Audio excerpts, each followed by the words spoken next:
100 Million Years of Food by Stephen Lee. Audio by Leslie, brought to you by bestbookbits.com. Have you ever wondered why diet-related diseases plague the Western world? Many people today suffer from obesity, food allergies, many forms of cancer, and type 2 diabetes than ever before.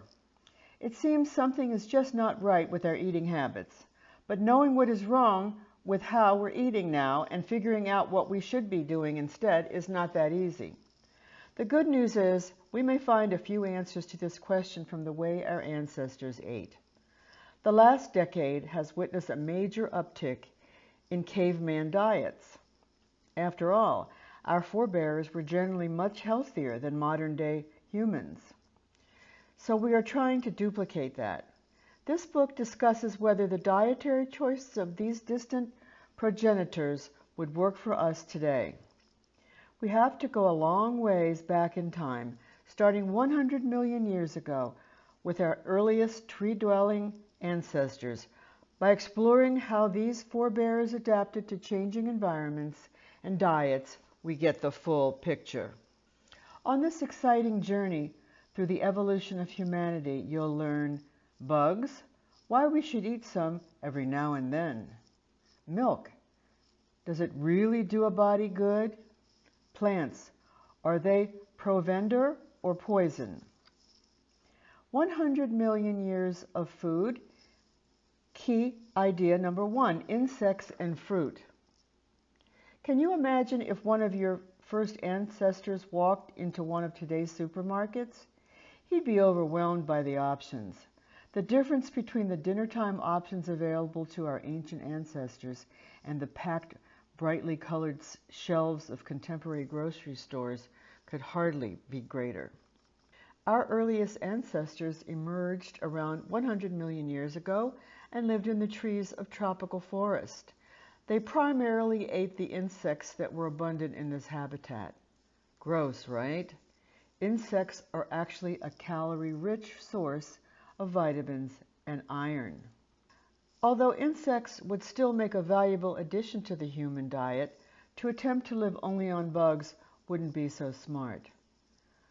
We can no longer digest chitin, which makes up the exoskeletons of insects, whereas our ancestors have enzymes that allowed them to break down the substance.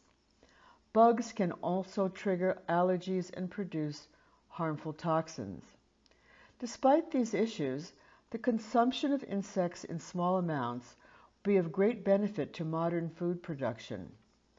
Bugs can be farmed just like livestock and are much more efficient. Crickets convert feed into calories 12 times more efficiently than cows per pound and produce about 50% less carbon dioxide in the process. Despite their advantages, our ancestors began to alter their eating habits around 60 million years ago. The climate began cooling around this time, and the first fruit-bearing trees emerged as the air grew more humid. Our ancestors lost the ability to synthesize vitamin C, an essential nutrient that prevents cell damage during the same period. Because they could get plenty of vitamin C's from fruit, they survived this change. Our ancestors became full-time fruit eaters around 30 million years ago. Eating too much fruit can also be harmful. Fruit contains fructose, a type of sugar, which is something our body can only metabolize in limited quantities. Too much sugar can lead to conditions such as insulin resistance and pancreatic cancer.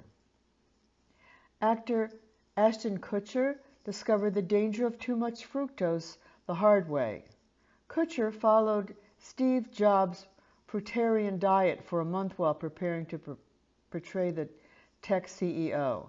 Kutcher was hospitalized with pancreatic issues after just 30 days of eating in this manner. 100 million years of food.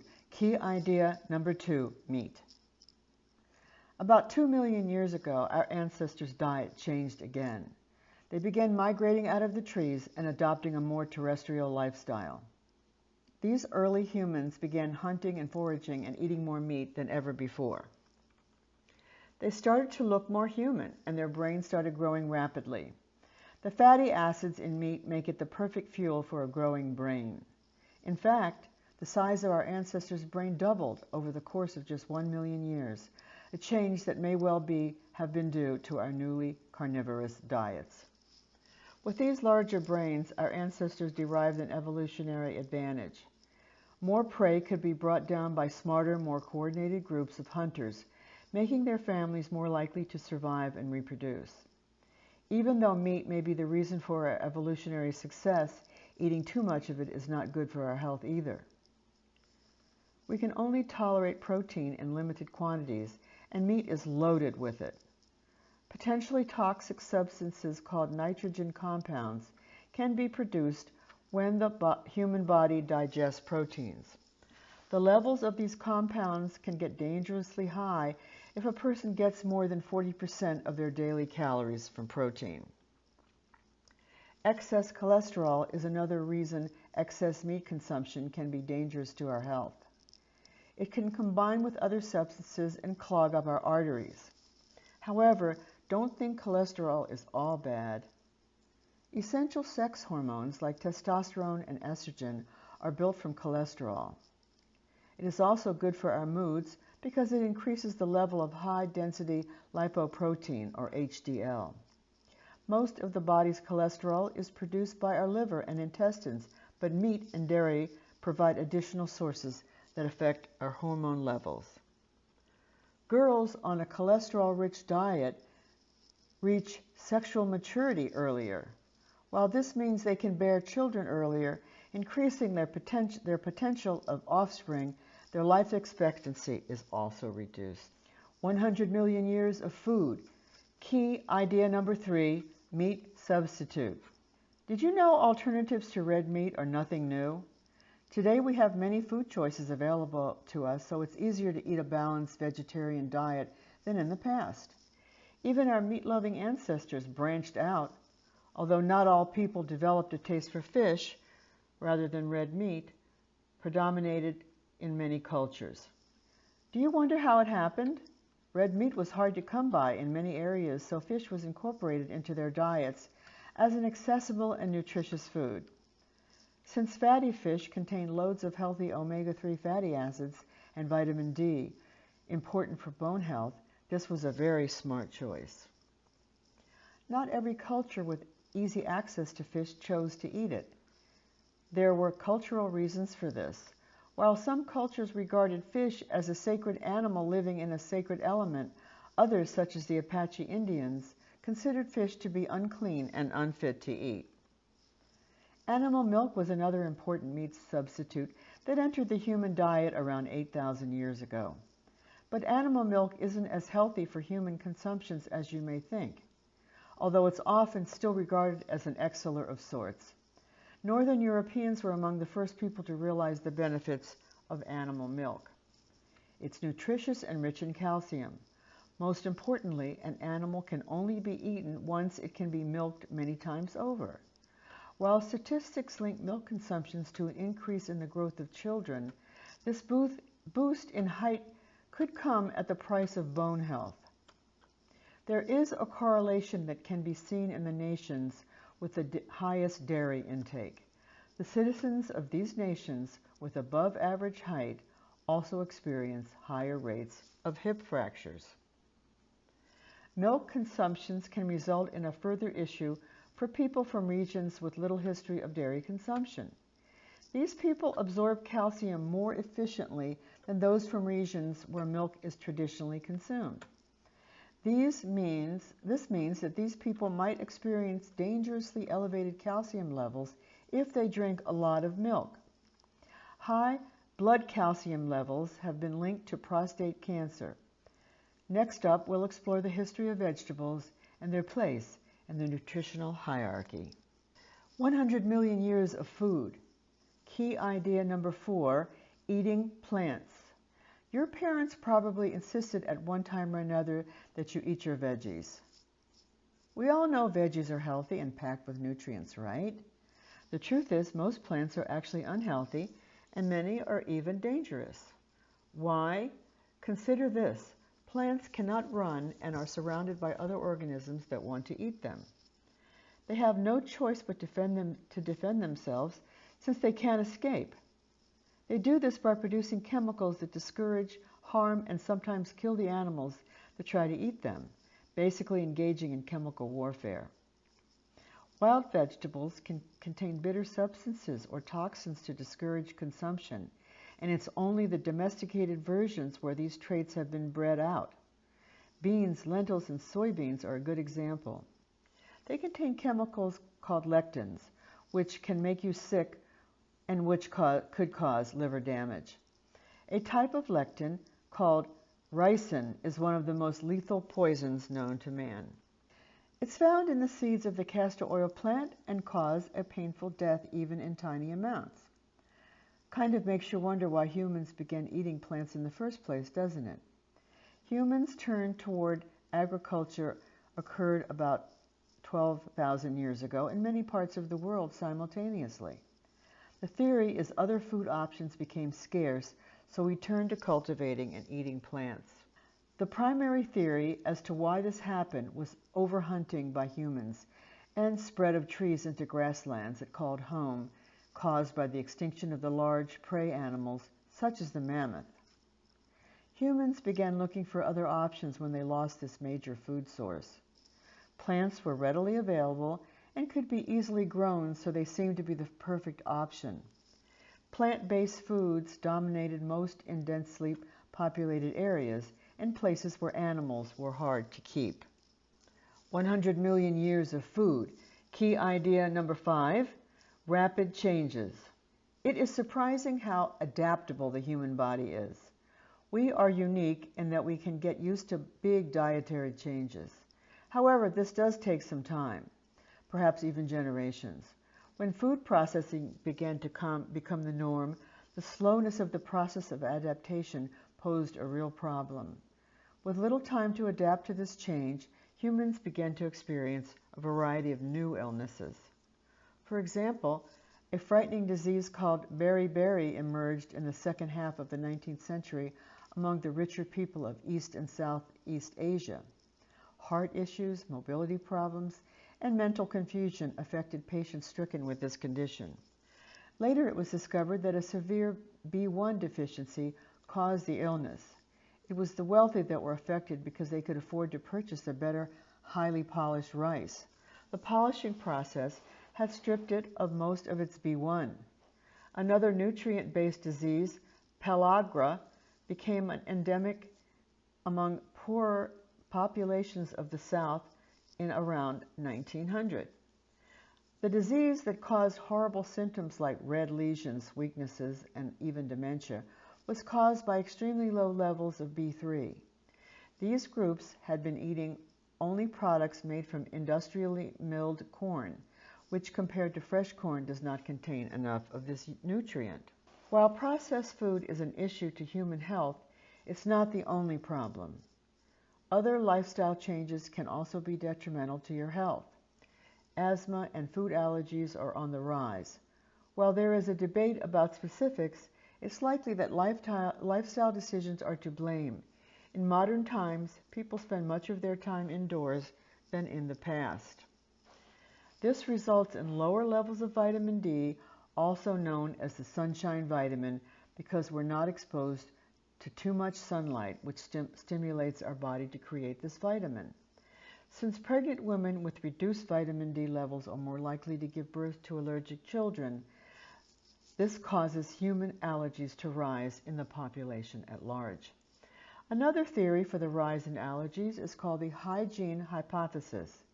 It asserts that because they grow up too clean, modern-day kids develop allergies and asthma. The concept is that to learn how to discern harmless proteins from deadly bacteria and fight infections without overreacting, a child's immune system needs to be exposed to some germs. 100 million years of food. Key idea number 6, a few extra pounds. Studies report that Japanese people eat an average of 300 fewer calories per capita than Americans. Even though that sounds healthy, Is it worth following their example? While it's true the Japanese live longer than Americans, that's not proof that their way is better. Limiting your caloric intake has both upsides and downsides. Eating too few calories can cause you to lose focus by depriving your brain of fuel. Muscle weakness can be the result of consuming too little protein for a period of time. It's all a trade-off. Lots of animals will reduce inessential bodily functions, such as reproduction, when going through a period of food scarcity. Humans are no different. Women who eat fewer calories may live longer, but they'll be less fertile and likely more irritable. Did you know that it's actually healthier to be slightly overweight? In fact, even if you're overweight, counting every calorie isn't a good idea. So being a few pounds heavier than average can be an advantage. Those with a body mass index between 25 and 30 tend to live longer than people of normal weights. It's possible that heavier people have more energy to compensate for weight loss during periods of severe illness and more fat to protect them from toxins, which results in better health. Regardless of the health benefits of a few extra pounds, cutting calories might not help you lose weight. The link between weight and caloric intake is actually quite weak. Research has found that slim modern-day hunter-gatherers eat about as many calories as their average contemporary American while engaging in comparable levels of physical activity. The only significant difference is they have a great variance in caloric intake over the seasons. That means not all differences in body weight can be simply input to calories and exercise. And finally, it's useless to pay attention to your total calories without considering what quality of food they come from. It doesn't matter how few calories you consume if all your calories come from junk food and soda. Your health will still be damaged. 100 million years of food. Key idea number 7, eating. You're trying to eat healthy, but your friend invites you out to lunch at a buffet. Are you still going to go for that bowl of oatmeal, some meatballs, or just sticking with Prosecco? The answer is, it depends on who you are. Everyone is different. To determine which foods are good for you, you need to consider your age, heritage, and how much of any given thing you'll eat. Most foods and beverages aren't simply good or bad. Alcohol is a good example. Taken in excess, you could damage your brain and gut. Yet studies have found that moderate consumption of alcohol helps to fight coronary heart disease in people over the age of 40. Your ethnic heritage makes a difference too. Because you're genetically predisposed to produce lower levels of alcohol, dehydrogenase, the enzyme your body needs to break down alcohol in your stomach, lots of people of Asian descent need to be cautious when drinking. They become more intoxicated because more alcohol enters the bloodstream of Asian people per drink than enters the bloodstream of your Caucasian peers. Similarly, while girls who eat lots of meat reach sexual maturity more quickly and are therefore at increased risk of certain cancers, for elderly women for whom early onset puberty is obviously a non-issue, eating more meat will likely increase your strength. Just because dietary needs vary dramatically from person to person doesn't mean food should be a lonely activity.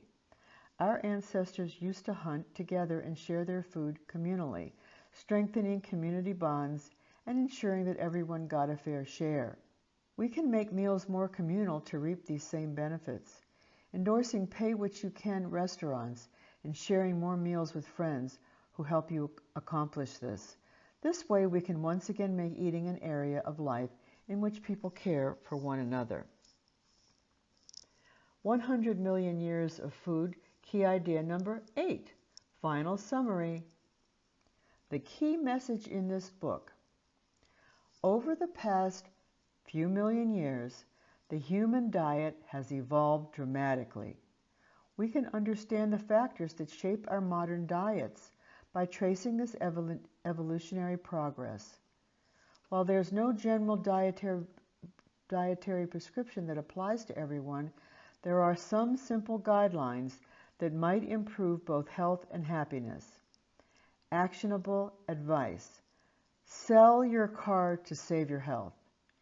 It is widely agreed that an active lifestyle is a healthy lifestyle, but we tend to stick with what's comfortable as long as we have the choice. We might consider selling your car and forcing yourself to use modes of transportation that requires more exercise. How can you be sure this would be a good move for your health? Consider the residents of certain mountainous islands on which it was impractical to build roads. Traveling by car was never an option since they never had roads. In the end, these islanders live longer, healthier lives than their mainland peers because they get around on foot and bike.